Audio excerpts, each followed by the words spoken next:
Rio wakes up and finds himself chilling in a realm of clouds, with an angel casually standing in front of him. First things first, the angel breaks the news. Yep, Rio just died. And no surprise here, it was another hidden run by the infamous truck cunt. But instead of heading to the afterlife, Michael, yep, the angel has a name, tells Rio he's getting a one-way ticket to another world. Now, unlike those other overachievers, Rio doesn't have to save the world, defeat a demon lord, or collect 7 magical socks. Nope, Michael says Rio has no mission. He's free to do whatever he wants. So, naturally, Rio requests a slow and relaxing life. Michael, being the bro he is, sets him up nicely with a basic rundown of this magical new world called Phi, where about 20% of the population can use elemental magic. Lucky for Rio, his most compatible element is water. To keep things cozy, Michael preps a starter pack that includes a small ice house, a 2-month food supply, and a protective barrier to keep monsters out. There's even a monster guidebook because you never know when something with teeth and claws will show up uninvited. With everything in place, Rio goes outside and tries his new powers. He shouts water ball, and boom, a ball of water pops up in his hand. Turns out, casting magic is easier than expected. In fact, he can even skip the chanting and just think it into existence. Naturally, he heads to the bathhouse, only to realize he can only make warm water. No hot bath equals no peace. So, he decides to make a fire. Problem is, he has zero clue how to do that. After some sun gazing and a light bulb moment, he makes a magnifying glass out of ice. Don't ask how, just wizard things, uses sunlight to spark a fire, and finally heats his ice bath. Not bad for day 1 in magical survival mode. The next morning, over breakfast, Rio reflects. Michael gave him food for 2 months, but he'll have to hunt eventually. A butter knife isn't going to cut it, literally, so it's time to train. He tries blasting a water ball at a tree. It hits like a wet sponge, not very lethal. So, he experiments, compresses the water for a high-pressure jet. Great in theory, but in practice, it's more super soaker than deadly beam. He recalls Michael's advice, magic is all about imagination. So, he keeps practicing day after day. Eventually, his water jets get better, and he even learns to make hot water for proper baths. Though, controlling the temperature is still a work in progress. Next up, ice magic. This time, he tries forming ice straight from the air. It works? Eventually. Took around 3 to 4 business days, but who's counting? Sadly, unlike water, ice isn't as easy to throw around. Combat training isn't going great, and after hours of trial and error, Rio faceplants from mana exhaustion. He calls it a day. But when morning hits and his mana bar refills, Rio is back at it, because if he wants a chill life in a magical world, he's got to learn to chill and survive. This becomes Rio's daily grind for the next few weeks. Thanks to all the training, he can now summon ice instantly. Yep, no more waiting 3 to 4 business days. It's finally a viable attack. With his magical toolkit ready and his food stash running low, Rio heads out into the forest for his first real hunt. Right away, he spots a pair of animal footprints and follows them to a nearby river. While he's there, he finds some handy flint and realizes he can start fires by striking it against his sword. Primitive but effective. He also takes a moment to gather some detox herbs, because you never know when forest sushi might backfire. But then, growl. A low, rumbling sound behind him. Rio turns and freezes as a lesser boar locks eyes with him like it's ready for a one-on-one wrestling match. The boar charges, and since this is the first time Rio has ever been in a real fight, he mentally blue screens. Just before impact, he snaps out of it and jumps aside. Close call. Now that he's got his head in the game, he uses his magic. He whips up an ice track to make the boar slip,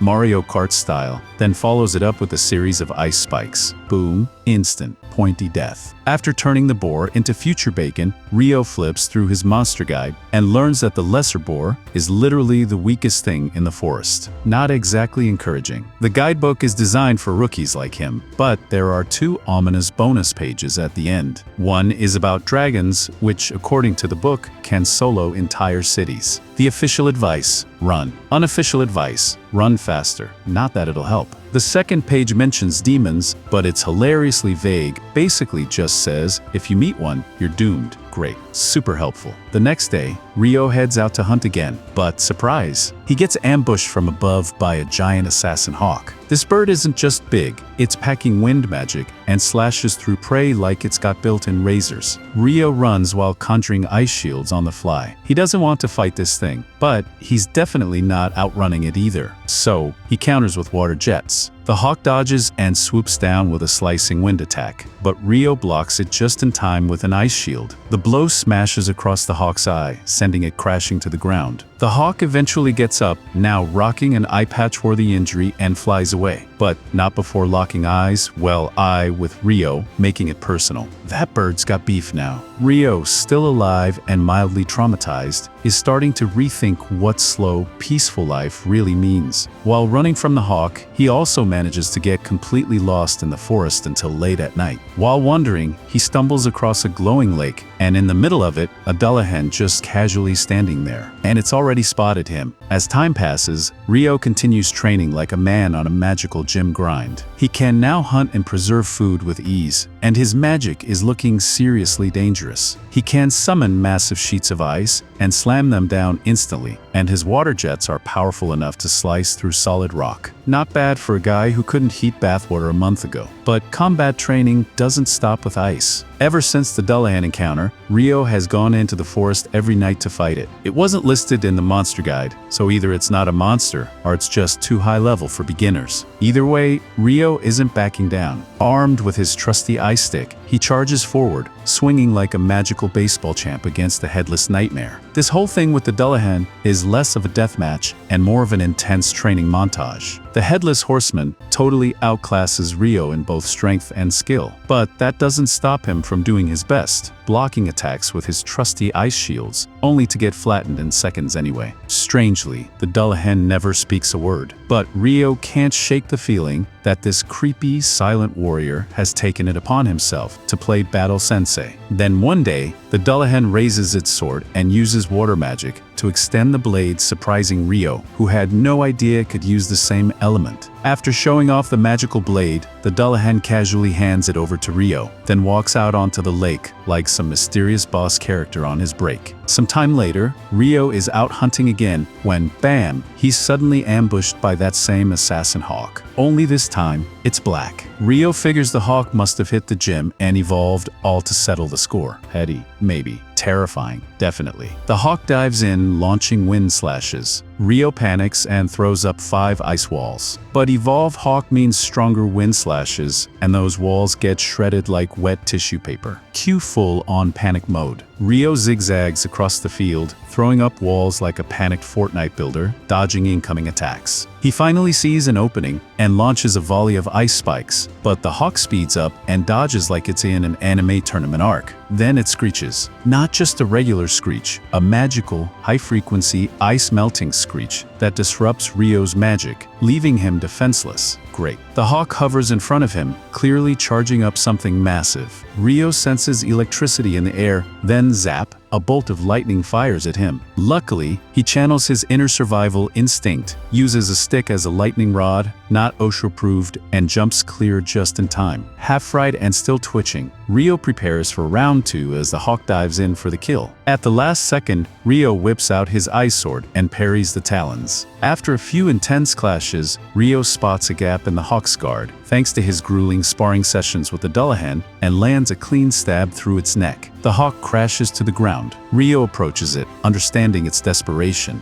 It lost an eye to him and pushed itself to evolve, all to prove it was stronger. But Rio trained too, and in the end, he won. As he walks home, Rio is shocked, literally stunned, when a dragon appears out of nowhere. Remembering the monster guidebook's warning, run, and pray, he freezes. But instead of roasting him alive, the dragon talks to him via telepathy. It's not hostile, it's actually searching for a black hawk that flew this way. Uh-oh. Rio nervously explains that, yeah, he may have accidentally killed the hawk in self-defense. The dragon is surprised a human could do that, but doesn't seem angry. Instead, it notices the sword Rio is carrying and recognizes it as the Fairy King's blade. For Rio to have received it, he must have done something to earn the king's favor. The dragon, intrigued, decides to chat. Rio, still pretty clueless about this world, jumps at the chance to ask questions. They talk for hours, sharing stories like old pals until evening comes. comes, and the dragon says it's time to head home. Rio thanks him for the chat, and the dragon thanks Rio too, saying it's been ages since he's had such a fun conversation. As they part ways, a scene cuts to Michael, back in heaven, casually going over Rio's reincarnation paperwork, and then he notices something odd. Turns out, Rio was granted a hidden trait, eternal youth. Weird, because Michael hasn't seen a hidden trait since that hero girl he sent to Faye 10,000 years ago. One day, Rio heads to the beach because he's been craving salt lately. But instead of seasoning, he finds a wrecked ship washed ashore. He checks for survivors and finds a body, but the guy's already dead. Just then, he hears grunting from the other side of the beach and, to his relief, discovers someone actually survived. Turns out, the ship was destroyed by a giant sea monster during a massive storm. The survivor, Abel, was sure he'd die, but instead wakes up in a warm bed with all his stuff neatly placed nearby. He heads outside to get his bearings but is met by Rio, who casually says he's glad Abel is up and about. Abel is surprised he didn't even sense Rio approaching and thinks his fashion sense is weird, but instead of being rude, he thanks Rio for saving him. Rio admits all he did was drag Abel's body back, and sadly, he was the only survivor. But Abel isn't too broken up, everyone else was an illegal smuggler anyway. Rio, still new to the concept of smugglers, offers to make lunch since Abel must be starving. Over lunch, Abel asks why Rio is only wearing a loincloth. Rio shrugs, he's broke, plus there are no towns nearby to even buy clothes. Abel's impressed by how well Rio is surviving alone. When he asks if Rio hunts with that tiny knife on the table, Rio casually shows off his water magic instead, filling a jug to demonstrate. Abel is amazed. On the Central Plains, only about half the people can use magic, which shocks Rio. Michael told him only 20% could.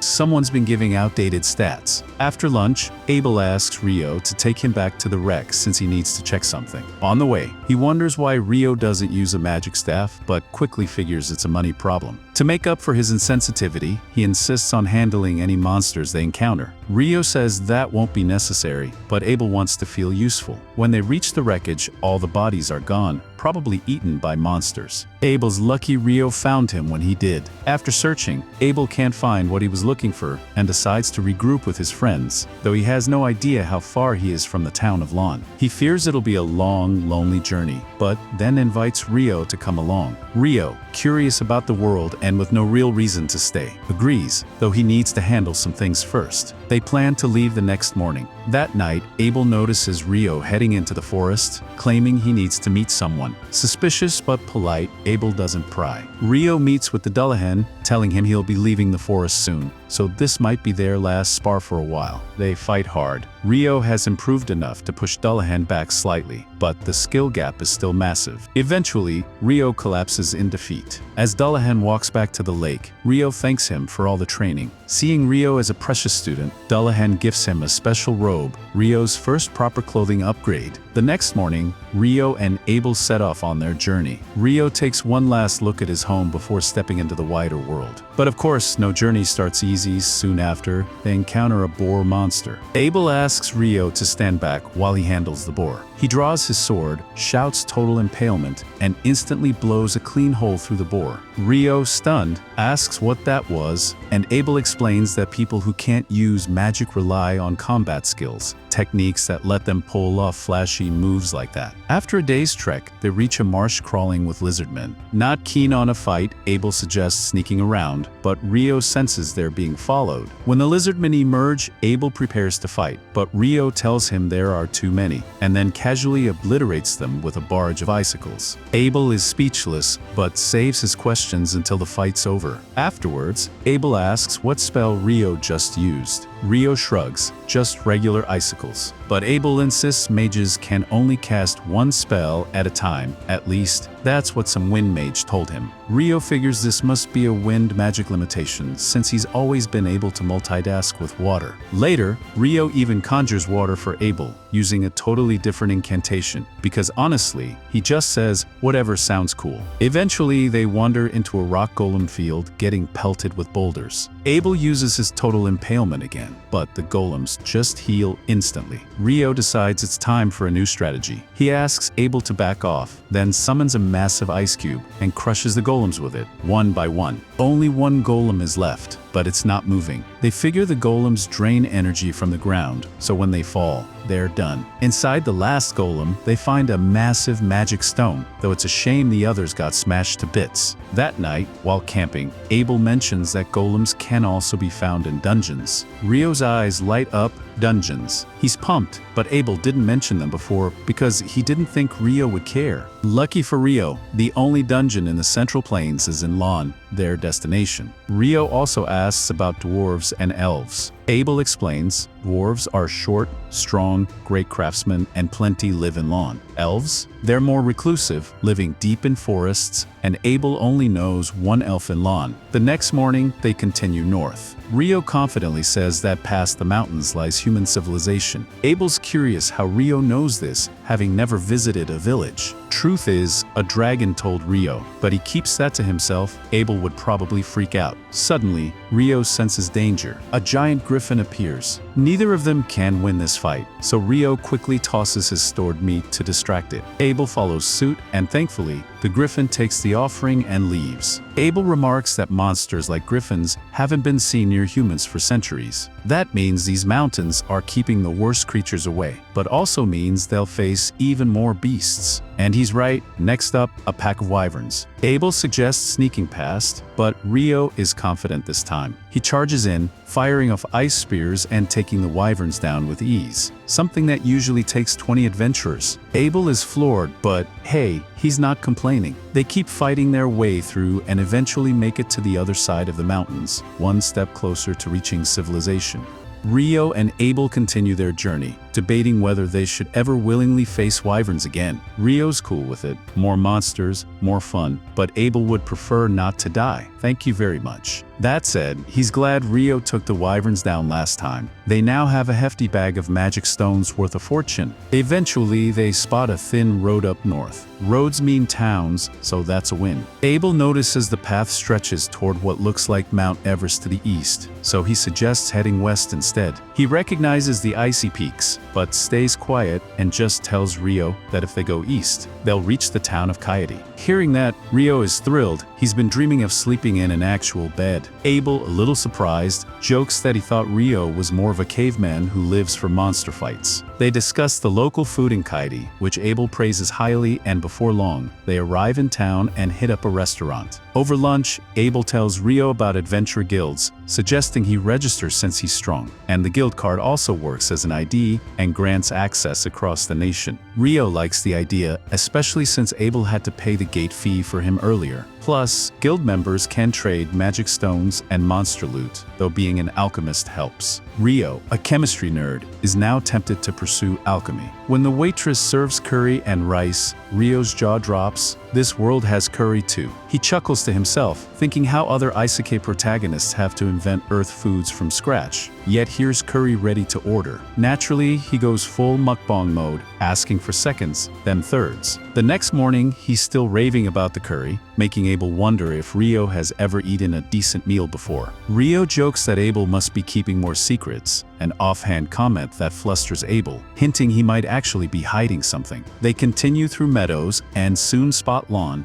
their true destination. At the gates, the guard recognizes Abel and is shocked. Word was that he'd gone missing. Abel just says Rio saved his life. The guard, grateful, shakes Rio's hand like they're lifelong pals. Since Rio isn't registered yet, Abel again pays the entry fee. As they walk, Rio realizes Abel is pretty famous and friendly with everyone. At the Adventurers Guild, Abel explains that new registrants start at rank F, but since he's vouching, Rio might jump to rank E or even D. Also, dumping all their magic stones at once might tank the market, so Abel wants the guildmaster's advice. Inside, everyone cheers to see Abel alive. Feeling like the awkward +1 at a reunion, Rio slips outside for a stroll, where he bumps into an elf girl. She notes his robe looks like the fairy king's attire, but leaves in a hurry before explaining more, promising to meet again. Abel eventually drags Rio back in, hyping him up as his lifesaver. Everyone thanks Rio, then returns to their drinks. At the counter, Abel pushes for Rio's registration, recommending a D rank. The receptionist is shocked. This is the Crimson Sword Party's first time endorsing anyone. Still,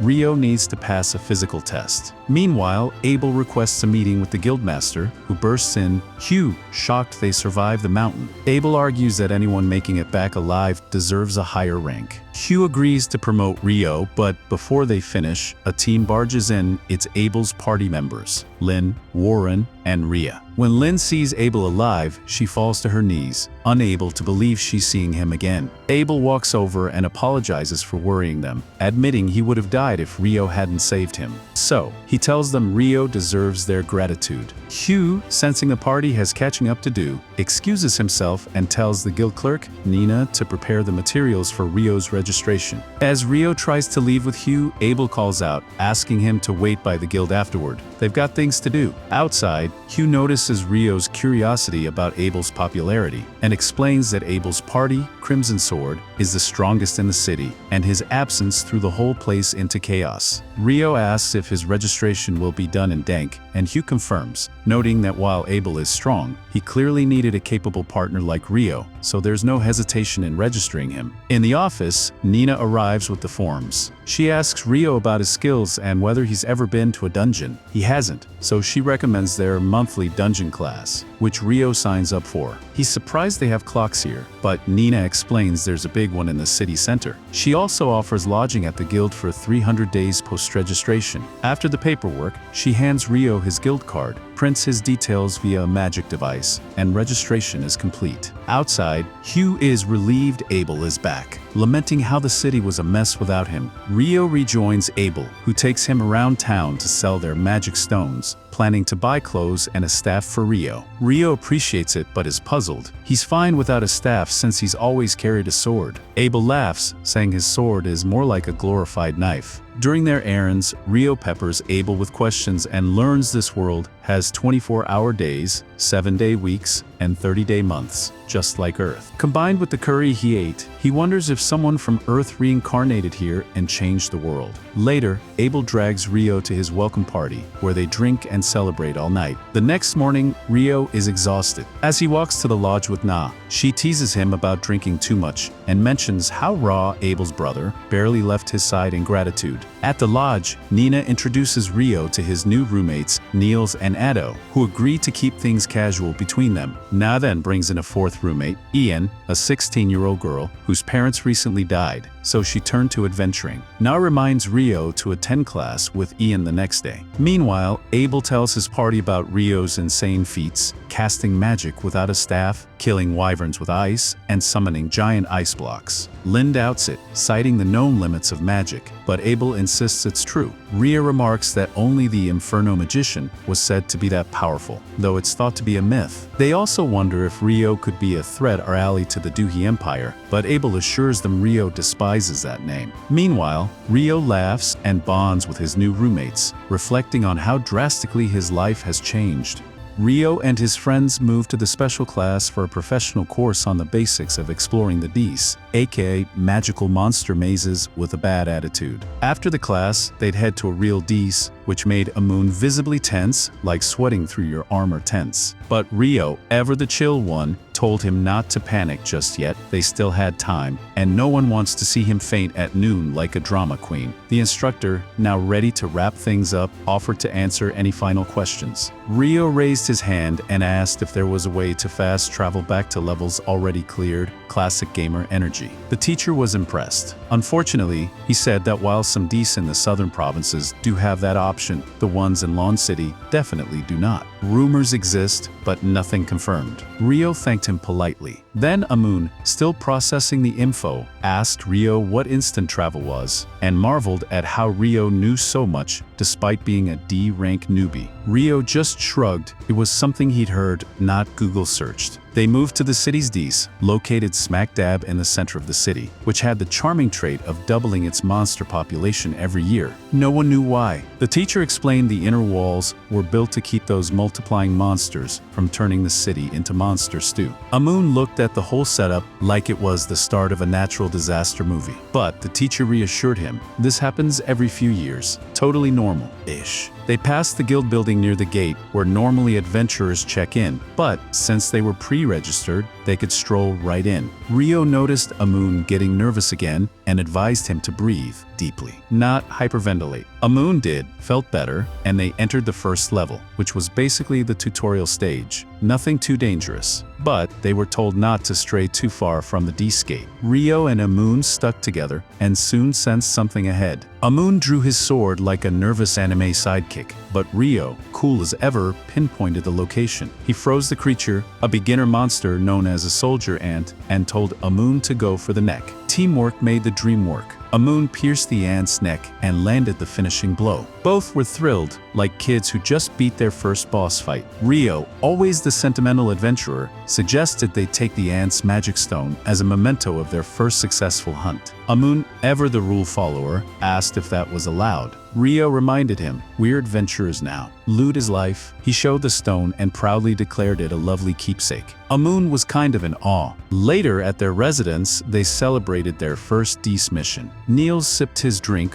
wishing it was wine. But Ito reminded him alcohol was forbidden. Apparently, tipsy adventurers make poor dungeon divers. Still, Niels didn't care. A win's a win. Ito praised Rio and Amun for taking down a soldier ant on their first try. Rio humbly said Amun did the stabbing, but everyone agreed the magic stone was the real trophy. Then Ito asked what they planned to do tomorrow. Amun wanted to go back to the Dees, but was nervous about going alone. Rio offered to accompany him, even to level 3. Amun lit up like a kid being offered extra dessert. Still, Rio found it odd they'd encountered an ant on level 1. Usually, that level's infested with boring bats. Niels agreed and said he'd also heard of soldier ants crawling up to the first and second levels recently. Suspicious. Cue Abel's dramatic entrance. He confirmed that soldier ants could tunnel up from lower levels. Rio, always the sass master, told Abel not to mess with rookies. But Abel was actually being helpful, and then asked if the 3 guys were Rio's roommates. He introduced himself and casually dropped the fact that Rio is strong, but also has some personality issues, the polite way of saying he's a lovable weirdo. He asked them to take care of him. Niels, unable to contain his fanboy energy, stood up and told Abel he was his hero and asked for a handshake. Abel, being cool, granted it and advised Niels not to overdo things and to work hard. Abel offered some sage advice to Niels. Staying alive is priority number 1 for any adventurer. Niels, taking that very seriously, promised to train smart, not just hard. Curious, Rio asked Abel why he was at the guild so late. Abel explained that their mission took longer than expected, and they were only just returning. Right on cue, Abel's team showed up, and Lehia was not thrilled to find him in Rio's room. Ria told Abel to stop running away from his responsibilities and report to the guild leader. But Abel, ever the noble procrastinator, claimed he was simply guiding the next generation. Lehia, unimpressed, called in backup Warren, who stepped forward and unceremoniously picked Abel up like a grumbling sack of potatoes. Abel, thoroughly annoyed, pleaded with Rio to do something. Meanwhile, Lehia approached Rio and stared at him like she was scanning for magic residue. Rio, a little weirded out, asked if something was wrong, until Ria called Lehia away. Ria apologized for the chaos. They had to take Abel back to the guild leader. Rio figured as much. After all, Abel was their team leader. Abel, however, looked at Rio like he'd just been betrayed in a reality show. While all this unfolded,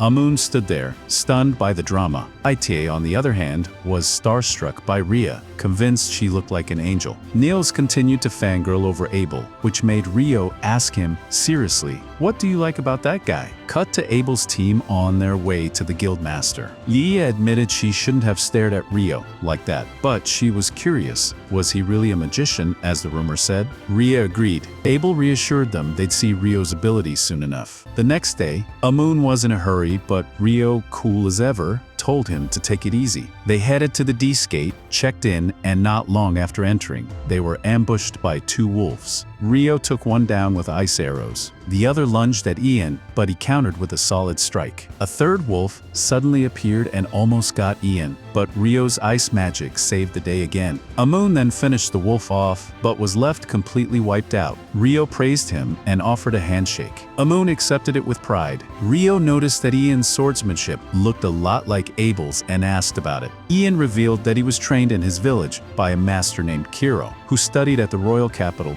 and taught the Hume school style. That's where Ian got his skills. Rio figured Ian had a bright future ahead once he got used to adventuring. Ian guessed Rio was a magician but clearly also knew his way around a sword. Rio explained his style was self-developed and that he didn't consider himself a sword expert. He then checked if Amun had caught his breath. Amun insisted he was fine, but Rio warned him not to overdo it. His fighting style was demanding, but if mastered, could keep him safe from injuries. First step, cardio. Run, and run some more. He also told Amun that he'd traveled with Abel for a while, and even Abel, talented as he was, worked on fundamentals every day. Genius or not, you gotta train. That fired Amun up. He wanted to work just as hard as Abel. Rio smiled. That was the spirit. The next day, Rio skipped the D's. He had other plans. He went to the library, where the librarian pointed him toward the alchemy section and suggested he start there. Rio gathered useful books, but soon found himself overwhelmed. So he stepped outside to get some sun. That's when the sun got blocked. Yep, an eclipse. And things got weird. Suddenly, a fire blast came at Rio, which he managed to block just in time. A mysterious girl wielding fire magic appeared, mumbling something about a human being involved. She was clearly not here for a tea party. Rio wondered if she was an Akuma. She blasted more fire, but Rio countered with enhanced magic and a flurry of ice. She added wind attacks to her moveset, but Rio blocked those two, surprising her. Then she got serious, revealed her personal weapon, and launched a flurry of strikes. Rio held his ground, matching her moves. As sunlight peeked through the eclipse again, Rio launched a wave of ice arrows, but the girl dodged them, all like she had cheat codes. He realized she was using wind to boost her speed. She soared into the air and dove down, but Rio deflected her again. She then charged a fireball, but Rio beat her to it. Still, she kept attacking. He fired more arrows, and this time, she blocked with fire and earth magic, but couldn't dodge everything. Some arrows hit, and she was injured. Rio saw his chance, soared up, and attacked, but she blocked again. Her wounds healed freakishly fast, throwing Rio off his rhythm. She pushed him back and prepared another massive fire attack. But then something unusual happened. Water droplets began falling. The first one hit her and burned her. She winced in pain and used earth magic to defend. She summoned a huge wave of fire as a final move, but the sunlight returned. The girl sighed. Her time was up. She hadn't had a fight this fun in ages. Rio told her to leave already. She smirked, saying he'd enjoyed it too, and this isolated place had strange rules. Her powers were limited here, and she vanished just before explaining what that isolation meant. Rio was left with one thought. What was that place? The girl then introduced herself to Rio as Leonor and asked for his name. Rio told her and even pronounced her name correctly, Akuma, which shocked Leonor since he knew who they were. Honestly, she should have finished him off right then and there, but Rio wasn't someone you could just eliminate during a coffee break. As the sun began to rise completely, Leonor said she wanted to meet him again. Rio, however, politely declined in his head, but she insisted that it was impossible for them not to cross paths again, and if it wasn't with her, it'd be with another one of the Akuma. She then made it awkwardly possessive by saying, "Don't let anyone else kill you but me. Your life now belongs to me." After dropping that dramatic line, she vanished. Rio, who clearly wasn't paid enough to deal with this kind of chaos, muttered that he survived by sheer miracle. If not for his special outfit, he would have had a hole in his shoulder. He was now exhausted and suffering from dizziness, classic RPG side effect. He dragged himself to the guild and discovered a fat bag of money waiting for him. He didn't even think this cash was in his account, but apparently, the guild master had already exchanged the wyvern stones. Suddenly, money wasn't a problem anymore, so maybe no need to grind side quests for a while. When he returned to his dorm, he found it suspiciously empty. He headed to the library to buy books, but peeked out the window and saw his dorm mates lying face first on the ground, clearly beaten up. Another student had done the honors. Niels said that if they weren't so drained, they could have taken them too. Wishful thinking, buddy. One of the thugs scoffed at the empty threat, but Ito called him out for talking big when he literally ambushed them. The bad guy just shrugged and said, "Do monsters and Deus warn before attacking?" Too bad his goons suddenly collapsed, having been whacked by none other than Rio himself. Rio told the main goon he was right. They shouldn't have warned him. Then he decked him. Niels helpfully identified the guy as Dan from room 1. Rio looked unimpressed and asked, "What do you want now, Dan? Gonna crawl away with your tail between your legs?" Dan didn't like that and tried to hit Rio, but Rio easily dodged and smacked him so hard he hit the ground. Niels noticed how badly Rio hurt Dan, while Rio figured he might still be a little too tense from that whole Akuma situation. He pulled out a healing potion and started with Ito, since he was a priest. They also decided to have Ian join their training. Niels felt slightly humiliated by how chill Rio was about all this. Seeing they were all kind of broken, Rio suggested they take a break and clean up. Afterward, Ito cast a healing spell on Rio, and it worked. Rio was genuinely happy and finally believed that Ito was, in fact, a priest. He thanked him sincerely. Ito explained that although the earlier attack didn't break any bones, it was dangerously close to being lethal. If it had hit the heart, game over. Rio admitted that his heart was the target, but luckily, he dodged at the last second. Niels, still shocked, asked, "Wait, if you're that strong, why dodge?" Ian chimed in with, "Who are you even fighting?" Rio just smiled and said that he'd tell them everything someday. To himself, he thought about how Leonor was an Akuma, and based on what she said, there were likely many more. He realized he had a lot to uncover in this strange world.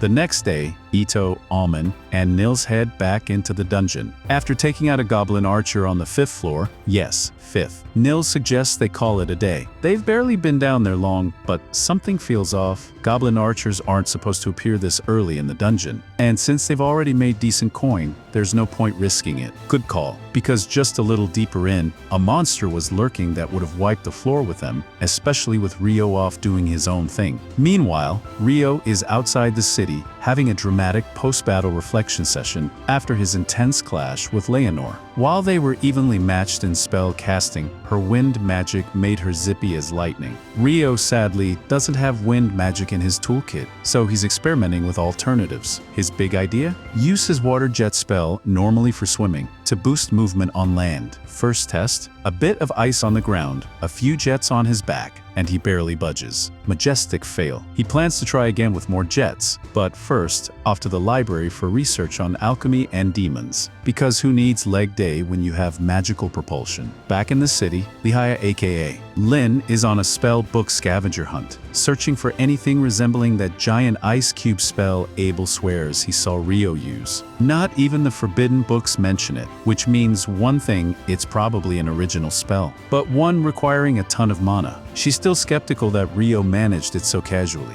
Just as she closes her book, in strolls the elf girl Sarah, who greets Lin like an old buddy. Lin explains her spell hunting dilemma, and Sarah offers to help, though she's just back from a mission to the royal capital and running late for a meeting. Classic elf exit. Meanwhile, the boys, Ito, Alman, and Nils report to Nina at the guild front desk about their brief dungeon dive. She's surprised they're back so soon, but Ito explains and hands her the magic stone. Nina confirms it came from a goblin archer on the 5th floor, which is not okay. She hurries off to inform the guildmaster and thanks the boys for the crucial heads up. Upon hearing the news, the guildmaster is just as stunned. Goblin archers shouldn't show up before the 10th floor. He asks Nina how many high-ranking parties are currently in town. The options? Abel's party, Crimson Sword, and the White Brigade. He tells Cena to summon them all for a serious meeting. Not long after Abel arrives, but he's less than thrilled because he hears White Brigade will be joining, and their leader Phelps is not exactly his favorite person. Sure enough, Phelps is already there, smug as ever. After a frosty hello, everyone settles in as the guildmaster explains the situation. A rookie group encountered a goblin archer way too early in the dungeon, and it's likely a sign of a coming Tidal boar. It's been 10 years since the last one, so yeah, red flags everywhere.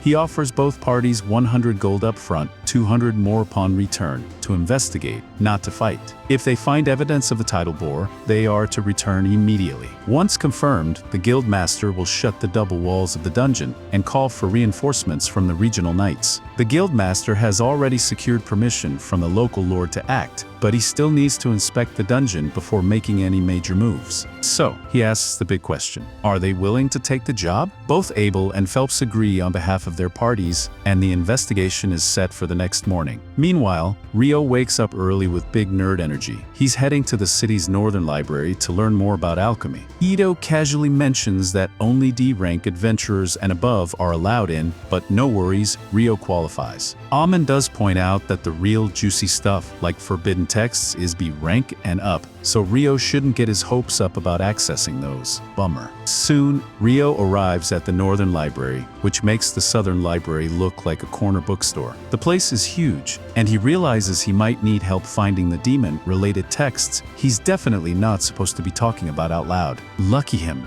right as he's climbing the stairs, he runs into Sarah. Both are surprised to see each other, and the timing couldn't be better. Back at the dungeon, Crimson Sword and White Brigade are all gathered outside the gate, ready for the investigation. But right as the Guildmaster is about to open the gates, Abel gets that classic main character gut feeling and stops him. He asks Lehia to use wind magic to scan the first layer of the dungeon. She does, and it's not good. Over 100 monsters are camped out right at the entrance. Translation: the Tidal Bore has already begun. The Guildmaster wastes no time. He declares a state of emergency and calls on every available adventurer to prep for battle. It's all hands on deck. Meanwhile, back at the library, Sarah formally introduces herself to Rio and is pleasantly surprised to see him again. When she asks what he's doing there, Rio is about to say researching demons, but realizes that sounds a little sketchy. So instead, he goes with studying alchemy, which, while still nerdy, is less alarming. Sarah is intrigued. Rio casually mentions he wants to build a golem someday. No big deal. Sarah laughs because that's no small feat, but she offers to help him get started. She knows the library like the back of her elven hand. As they walk together, she asks if Rio likes reading. He says he loves books, but hasn't had many chances to read lately. The way he says it, though, sounds like he just escaped a 200-year slumber. Sarah chuckles, but Rio just awkwardly changes the subject by complimenting her being an elf. She admits it's rare for elves to live in human cities, so yeah, she's a little weird, but if staying in the city meant meeting Rio, she wouldn't change a thing. Smooth. While they're bonding over books and awkward elf compliments, the dungeon situation goes full apocalypse mode. All the gates slam shut, and adventurers take their positions on the walls. Then, with dramatic timing, the dungeon's main gates burst open and hundreds of goblins come charging out. Archers loose volleys of arrows. Mages light up the battlefield with fireballs. It's chaos. And it's only just begun. Whenever someone gets injured, they're rotated out of formation for healing so they can jump right back into the action, like a battle royale with a healthcare plan. But with goblins pouring in like it's Black Friday at a sword sale, even the Guildmaster is starting to sweat. Phelps tells his party to conserve energy, and Abel warns Lynn not to go full monomaniac too early. Sadly, they're running low on arrows, and Abel is questioning how much longer they can hold out before the goblins start asking for autographs. Luckily, a few moments later, Niels shows up with a few other bold and possibly reckless adventurers, hauling every arrow they could lay hands on, basically a mobile ammo drop.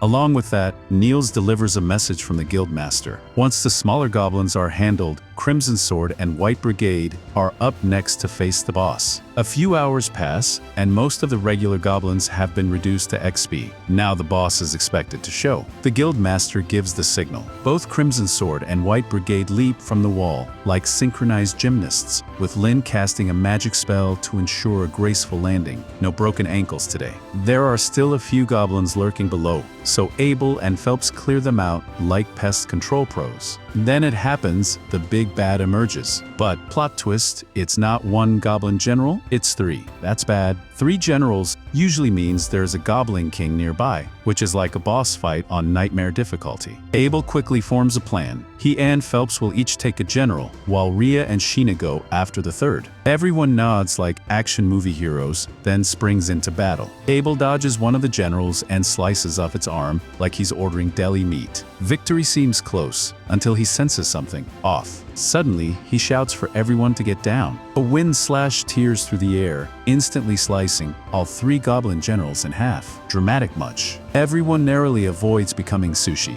the attacker. None other than the Goblin King, and this guy did not come to mess around. Abel and Phelps charge in. Phelps tries to spear him, but the king's armor is tougher than overcooked steak. He falls back, realizing brute force won't cut it, literally. But Abel keeps going, dodges the king's attack using his perfect shadow technique, probably trademarked, and lands a strike to the chest. It's not a kill shot, but Abel never expected to solo the big guy. That's when he calls out to Lynn, who's been charging a wind bullet spell like a magical sniper prepping the final shot. As Abel jumps out of the way, she fires and turns the Goblin King into Swiss cheese, finally ending the Goblin crisis.